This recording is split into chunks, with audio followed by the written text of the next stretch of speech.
Ang nagte-trending na napakasarap at napaka-cheesy na Tofu Square ang food trip natin ngayong gabi. Dito pa rin yan sa San Rafael, Bulacan Food Park. Para saan pa yung pagtatrabaho mo kung hindi ka magpo-food trip? Kaya tara, food trip tayo. Bossing! Hello. Magandang gabi po. Magandang gabi din. Magandang gabi. So, boss, ano yung mga binibenta nyo dito? Ano siya, trending ano siya, Tofu Square. Tofu Square. Yan yung nagte-trending ngayon, sir, Yes, di ba? yan. Sir, ano palang pangalan mo? Melvin Calvay. Boss Melvin, no? Boss Melvin, matagal na ba itong business mo? Bago lang dito, bago lang. Anak ng Tokwa, paano mo naisip to? Kasi naisip ko, mura to eh, tsaka healthy food siya. Oh, healthy Ngayon, food, no? Naisip ko, trending ngayon yan, itinda dito sa bazaar. Ano yung uniqueness nitong product mo, Kuya Ito, Melvin? sarap yan, bukod sa merong bali yung breading ko dyan, ginawa ko sa chicken. Ngayon, sa halip na chicken yung gawin ko, tofu ulit nilagay ko. Tofu ang nilagay Kaya mo. masarap yan. Parang siyang nuggets, ganun yung nuggets, style pero niya, no? hindi mo siya na tofu, parang chicken set siya. Opo, tapos gagandahan pa dito, talagang may free taste, no? Tapos may warning ka kasi Yes. dito yon. Ayan. Pero Tigim ito yung muna, bago bumili. tigim muna. So ito yung mga prices nyo. Dito lang ba kayo, Kuya Boss Melvin, matatagpuan sa bazaar? Dito lang sa bazaar. Dito lang talaga pwesto nyo. Dito lang. Bali nagsimula kami yan, itong bali November. November. Ikaw, dito ka, Tubong San Rafael ka talaga, San boss. Rafael, Rafael, no? So ito, anak ng Tokwa. Ayan. No, ayan, guys, no? Inano ko yung pangalan para catchy sa tao. Pwede bang pa-order ako para matikman natin tong natin? Yes, sige. Sige. Ayan. Okay, sir. Mabilis lang ba yung order niyan? Mabilis lang po yan, sir. Sige po. Dali, ano po, sir, ang natin dyan? Yung 12 tofu, no? Yes. Dito tayo sa 12. Ang ganda nito, healthy. Yes, healthy po yan. Usually yung mga nakikita ko, Boss Melvin, na mga tofu, sa suka sinasawsaw eh, no? Ikaw, ano yung mga Ito dips po, mo? sir, bali, nag-iba ako ng sauce eh. Para creamy cheese siya.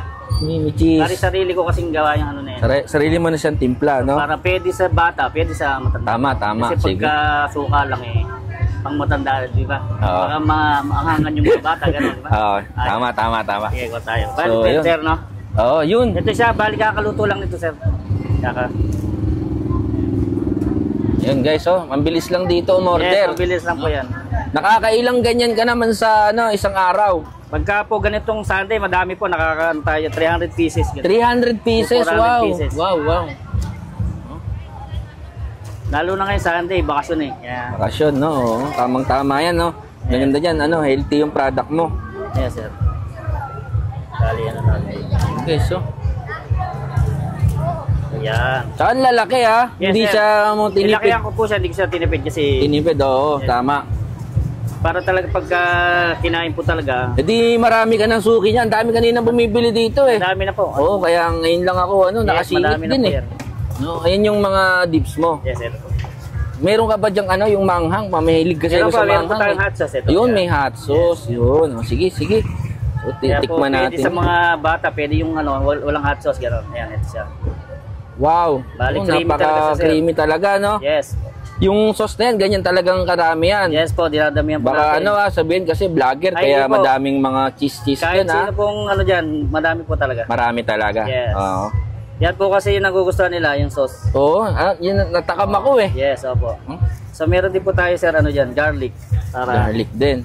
Yes, lalagyan natin ng toppings ng garlic. Then, pwede rin mo nga yung hot sauce. Ayan. Yan. Sprinkle lang po natin yan. Para Unique yung product mo, ha? yes po, yes.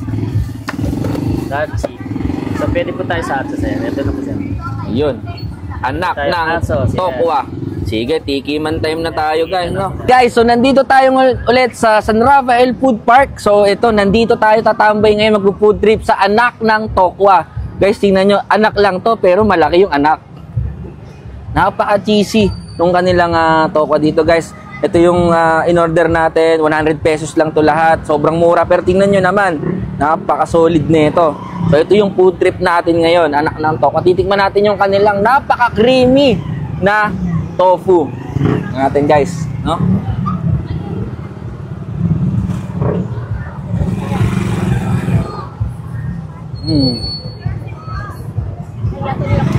Grabe. binigyan ng kakaibang taste yung ano, yung tokwa natin na nakasanayan. Yung mga nabibili kong ganito, ano yun? Sa suka sinasawsaw eh. Pero ito, oh, cheesy. Oh, kumain.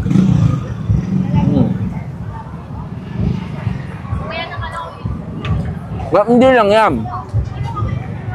Kung mahilig ka sa maanghang, na guys, pwede mo lagyan ng, ano, ng hot sauce. Pwede ka humingi ng hot sauce nila.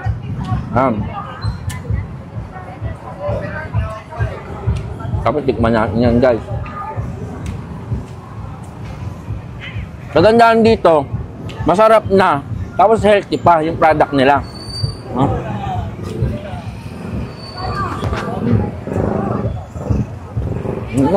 Sarap.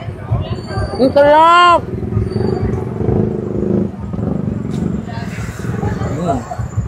So guys, pag napunta kayo dito sa San Rafael Food Park, pakibisita din tong anak ng tokwa. No, pag hindi mo ito natikman, ako, anak ng teteng, sayang. No, kaya try mo na din yung product nila dito. Pakisuportahan din yung kanilang produkto. Sobrang sarap, sobrang healthy din. Ayun.